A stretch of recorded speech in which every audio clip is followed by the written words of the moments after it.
Itu dilakukan sebab kita mahu satu komitmen yang menyeluruh sudah jayakan konsep negara madani ini.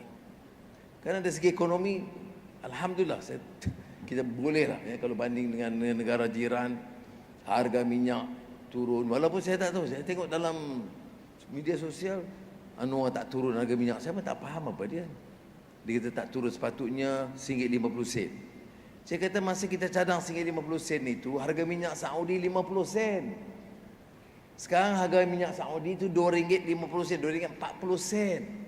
Saudi, the largest producer of petrol in the world. Dia punya kapasiti berlebihan, tapi harga RM2.40.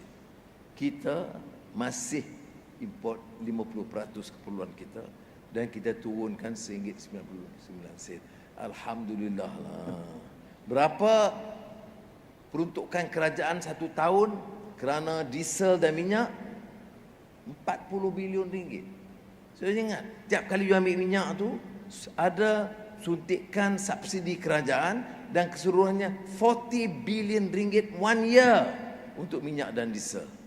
Boleh kau nak suruh turun lagi, tapi dan siapa nak bayar? Saya tak mau hutang melonggok banyak-banyak. Orang kata hutang bertambah. Tak. Hutang kerajaan sekarang berkurangan. Tetapi jumlah hutang bertambah kerana interest tinggi. Interest berbayar apa? Bayar hutang lama.